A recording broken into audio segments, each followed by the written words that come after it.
Hey guys, Real World Prepper here.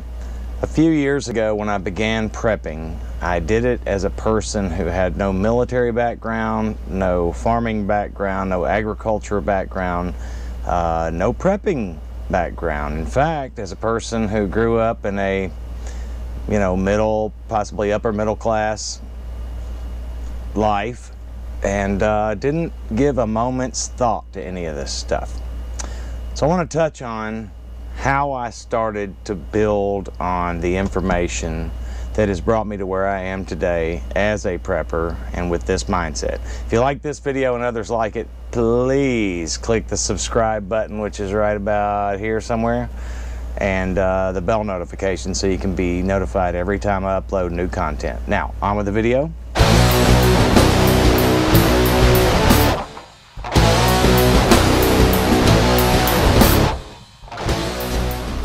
Okie dokie, welcome back.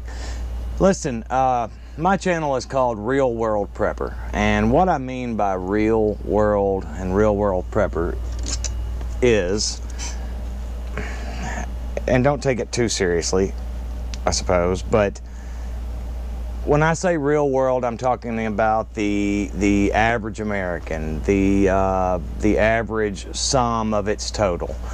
And that being said, that includes, well, it's average everyday Americans, people that get up in the morning, they have children, they get their stuff together, they go to work, they come home, they pay their bills, they toss the ball for the dog, they play with their children, have dinner with their spouses, and they, go to bed and get up and do it the next day. And with little or no thought to preparedness and what that means, the potential for disaster to strike.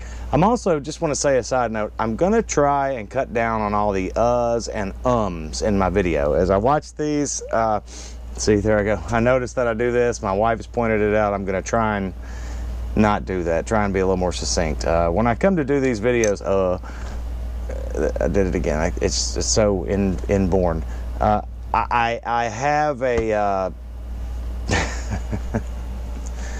I have something in mind. I don't just start off the cuff most times. So we're gonna try and kill the uhs and ums. Anyway, let me go ahead and start with what I've got here. When I began this, again, if you've watched any of my videos, you've seen that back around November of 2011 is when I was given a clear sign and signal that I needed to start making some changes in my life, and I needed to start making some preparations in my life. And there were some very specific directives given to me. If you don't know this already, they were by God, they were God-given, they were during a very prayerful time about life and about what I should do and who I should be and who I was carved out to be and called to be by God, by our Savior, Jesus Christ. And this is the path that I've been led on since then. So, as a person who had zero experience with any of this, had given zero thought to any of this, who didn't grow up on a farm or prepping or even canning, or I don't hunt, no military background. Now I do have law enforcement in my family. My father, retired law enforcement, sorry about that. That being said, I just, no experience. For that matter, I didn't even own my own first gun until maybe 10 years ago, and that was one that my father gave me just to keep in the house for protection. It wasn't until probably 2012 that I began to add my own things to my collection, firearm wise and otherwise. So what I did, or what I have done, I should say, over these years is I've compiled, really, it's a binder, it's sort of a, I don't want to say it's a how-to, but in the real world, for real people in everyday life, I think this is a good way. A lot of times we have ideas, and you think about them and you go, oh, that'd be a great idea, I should start doing that. the day goes on and somehow or another you forget about it, or whatever the case may be, and you never get to it. If you're like me anyway, I struggle with that. I have to make notes if I really want to remember something. My phone, you guys know, your phone has, any phone I'm sure has a note-taking page, and I've got tons and tons and tons of notes. I refer to them, I check them off the list and things. Well, when I first started this whole thing, I began to collect information, whatever I would read off the internet or in encyclopedias or see on the news, or thoughts that I had, anything. I would print them off, I would write them down, I would document them in a physical way so that I could have a physical copy. Let's say I had all this stuff on my computer, which I do, and the grid goes down, or an EMP or something to that effect, and you have no access to this stuff. Well, me not being trained in any of this stuff, in this stuff, and me not having a everyday practice of this sort of thing, and as has been demonstrated in earlier videos, really not even enough practice on some of the simple things that I need to, which I plan on correcting, I compiled, or began to compile, basically a booklet of information so that I had a reference to go to if need be. So this is my book. There's no cover on it, but you can see it's just a binder. It is not all inclusive. It is just some things I found important. These are categorized. I put this thing together myself. It is not, there is some information that I pulled from other people. I'm not necessarily going to source it as I go over some of this stuff with you. It is literally just to demonstrate that as a real person in the real world, these are some things you can do. Find an interesting article online about prepping or about any aspect of disaster management as it pertains to your life and your children and everything. You print it off and you carry it home and you stick it in a file or whatever, and eventually you want to catalog that stuff. If it's anything you find that could be useful, that you would want to have for later, it's something I recommend doing. In a real world situation, I am the real world prepper. I find this helpful, okay?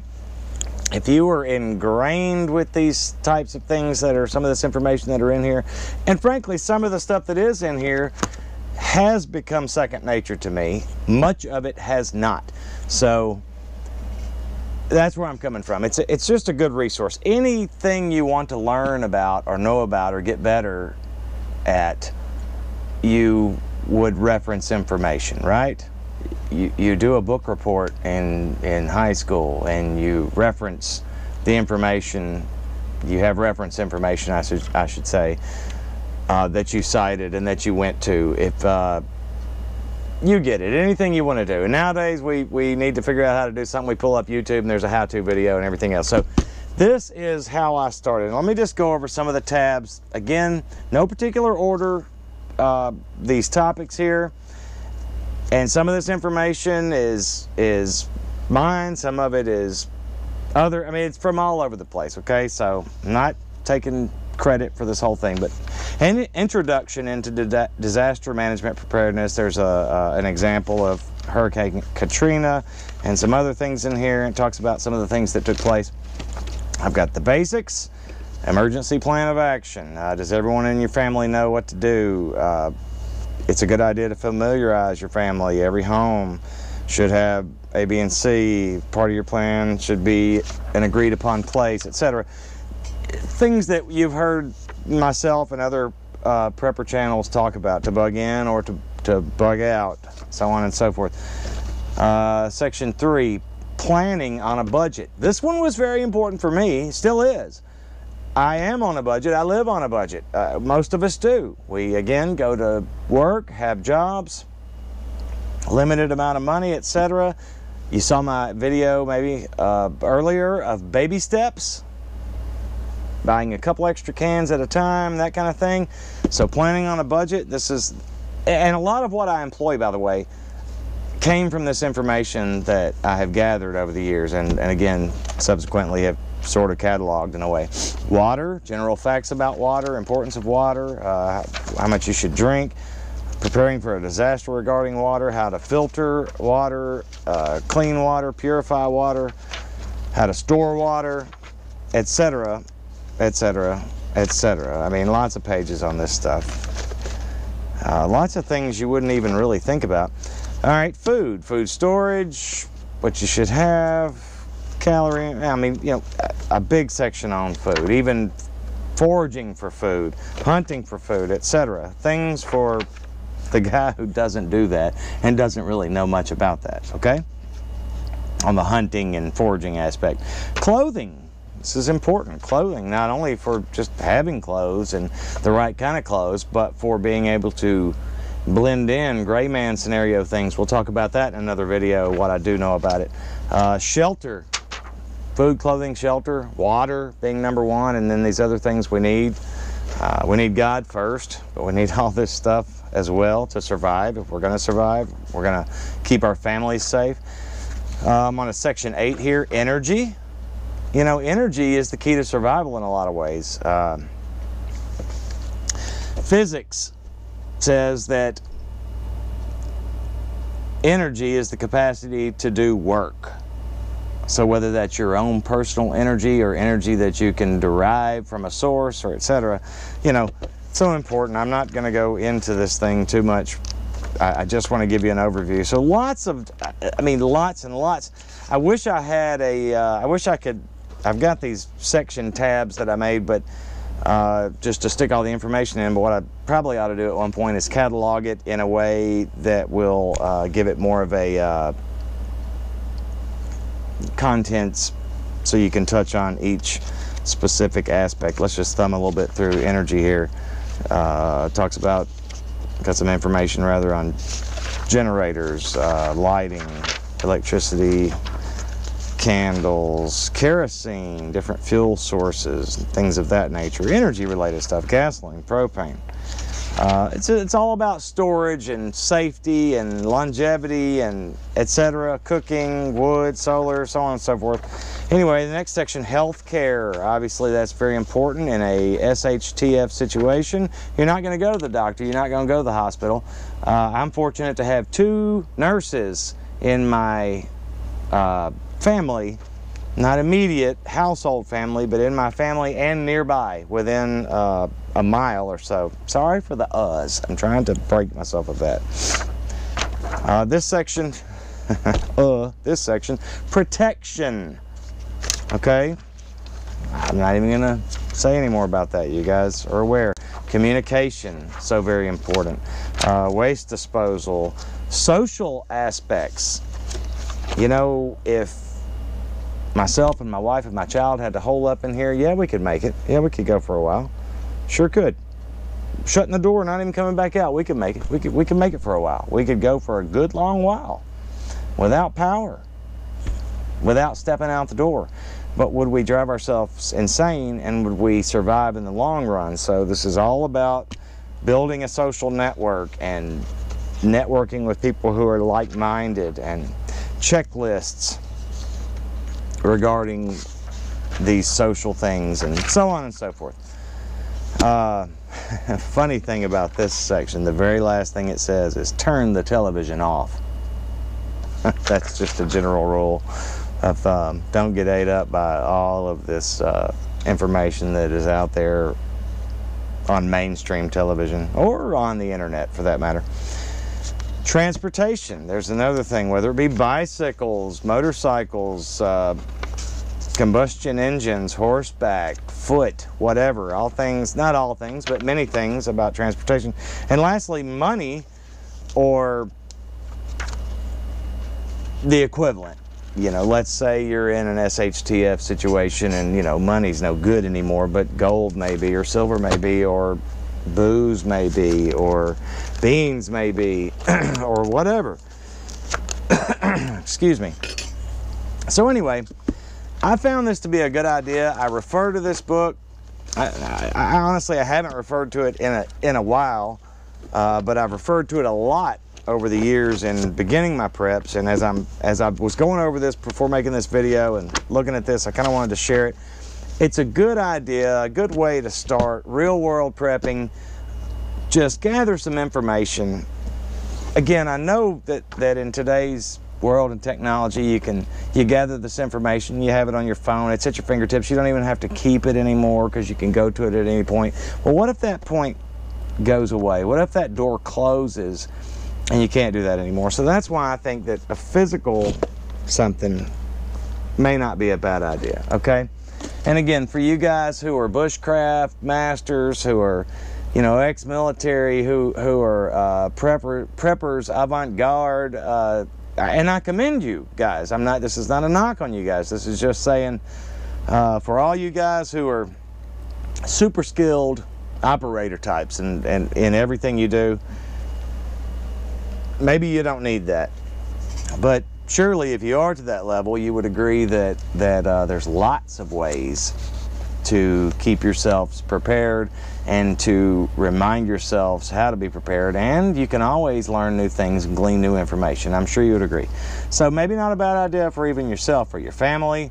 If I fell off the earth tomorrow and the sky fell, you know, my wife, who's not unskilled, who is not ignorant, she's definitely down with the cause, but does she know everything I do? No, she relies on me in a lot of ways, largely to be the guy with the answers or with the plan. So here's an outline, you know, that she can use and go by to give her, if nothing else, as she thumbs through some of this stuff, to go, I remember him talking about that, you know, so on and so forth. Then I've got some other articles that I've been gathering that I mean to put into this binder that just haven't made it there yet. Are you sure you're ready to defend yourself is the title of one of them, and it just has to do with being the fight, flight, or freeze aspect of if you were personally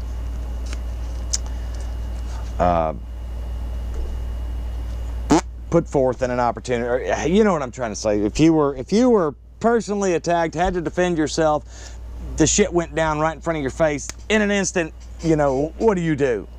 You know, are you ready? A lot of people like to think, oh yeah, I'm ready, boom, hey, what, you know, or ka-cha-cha, or whatever the case may be, but really, a lot of us would stand there and pee our pants. So, this is a really decent article here. I have read that. 28 inconvenient truths about the end of the world as we know it. I'm going to go over this in another video. Anyway, that's basically it, guys. Information is as important of a prep, in my opinion, as is your beans, your bullets, your band-aids, etc. So, in a time where information may not be available, where you may not be able to collect information anymore or go to the Google and get your information, I think it's a pretty good idea to have a physical copy or copies of some good information, a reference, an encyclopedia, a library, if you will, and make it more than this. I mean, but for God's sake, if you've got the time, money, resources, and know what you're looking for, you know, have a library shelf full of stuff, but have information that you can go to, because you're not going to remember everything. You're not going to know everything. That's just how it is. So that's a real world application that I employ, and it was very helpful in the very beginning, for sure, of my prepping, and it remains a very helpful resource, and I'm glad that I have it. Just wanted to share that with you. Thank you guys for joining me on The Real World Prepper.